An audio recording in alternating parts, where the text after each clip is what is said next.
Hi, my name is Sara Shimabukuro, and my project is titled A Very Individualized, Personalized Standard of Care, Healthcare Professional Perspectives on Integrative Medicine.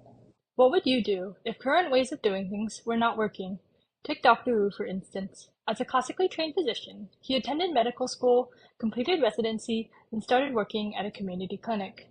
He found his experience at the clinic incredibly challenging and said that I was just frustrated because I would keep repeating myself and keep saying the same thing over and over.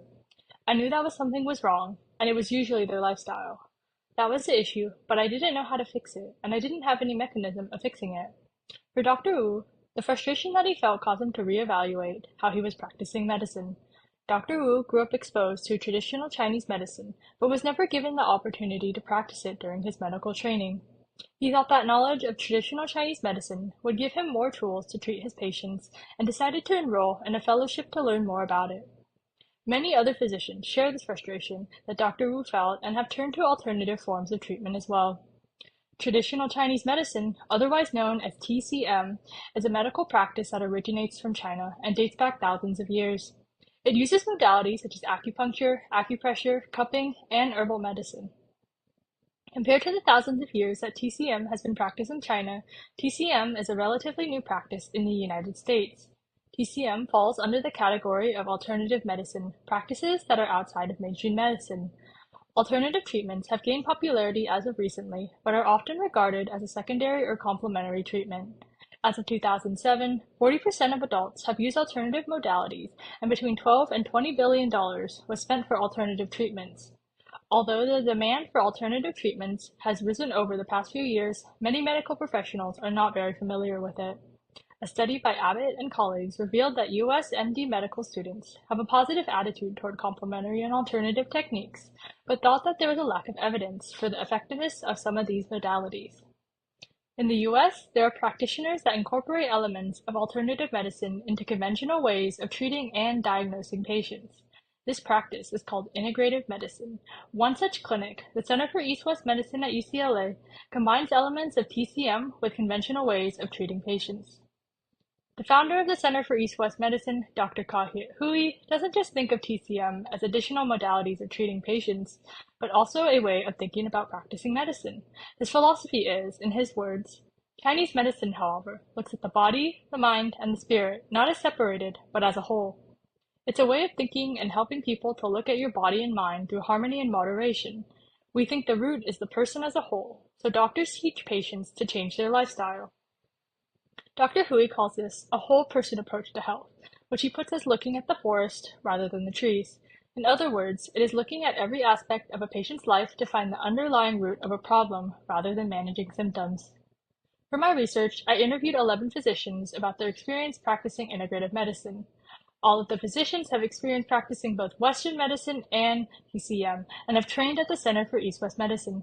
While each of these 11 physicians have very different experiences, I will be focusing on the accounts of two physicians, Dr. Yang and Dr. Zhou, and seeing how they embody Dr. Hui's philosophy of whole person health in their practice.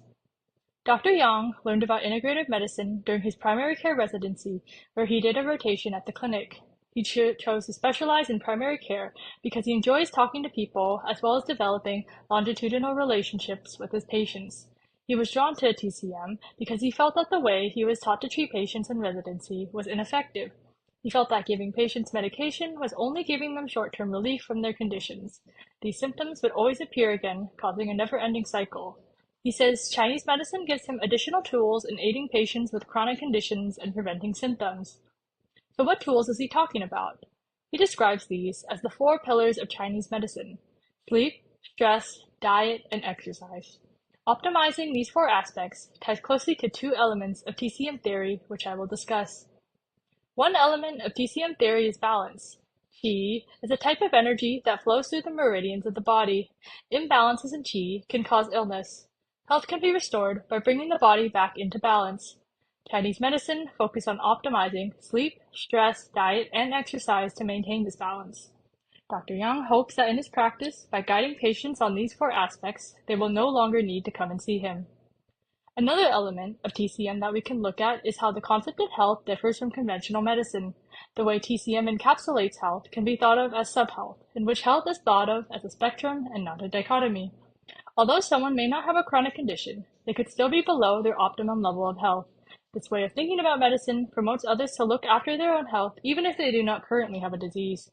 Patients can therefore optimize sleep, stress, diet, and exercise by using a variety of methods, such as acupuncture and acupressure to relieve stress in the body, using herbs to maximize the diet and optimize sleep, and doing various forms of exercise, such as Tai Chi. Dr. Zhou had been exposed to Chinese medical therapies when she was growing up and became interested in practicing it during her medical career. One of the things she noticed when working in primary care was that she gets many patients who have symptoms that are, in her words, difficult to treat right by the Western medical standards, and they include things like chronic pain, GI symptoms, and post-viral issues. So a lot of things that may be not enough for a medical diagnosis or medical treatment, but these patients have very real problems that interfere with their life.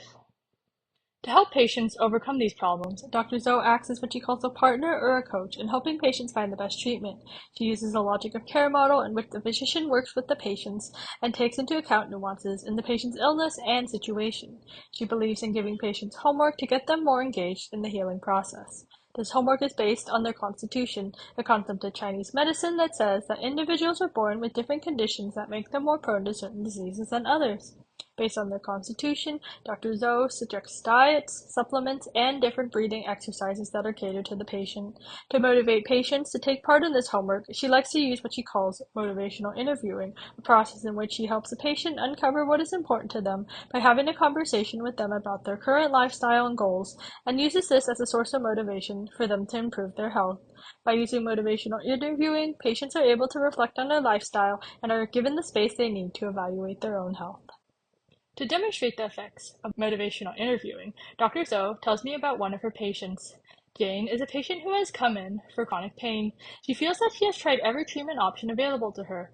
As a last resort, she goes to the Center for East-West Medicine.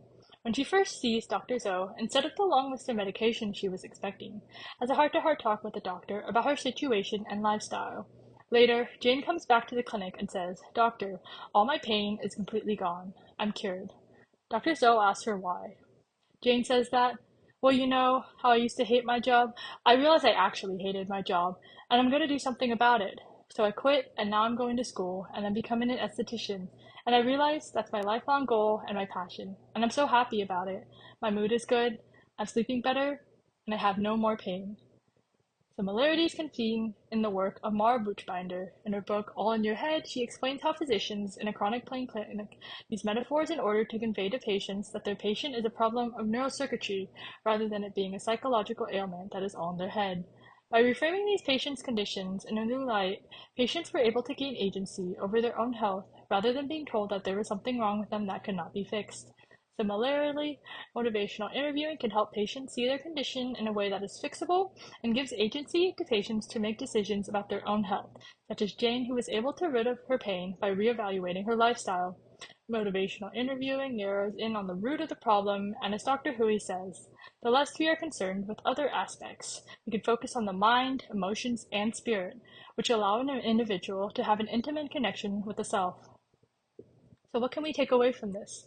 By incorporating elements of traditional Chinese medicine in their practice, physicians like Dr. Yang and Dr. Zhou can better help patients improve their conditions. They not only utilize TCM techniques, but also ideas from TCM theory that influence their philosophy about health and the approaches they take in treating patients. By doing this, they take on what Dr. Zhou calls a very personalized, individualized standard of care, in which they help patients using a whole person approach. The physicians at the Center for East-West Medicine have spread integrative medicine in a variety of ways, such as offering courses to educate community members, increasing accessibility by expanding their clinics, and expanding research in this field. So why are they doing so much to expand integrative medicine? Because they all share the same sentiment: keeping the patient population healthy.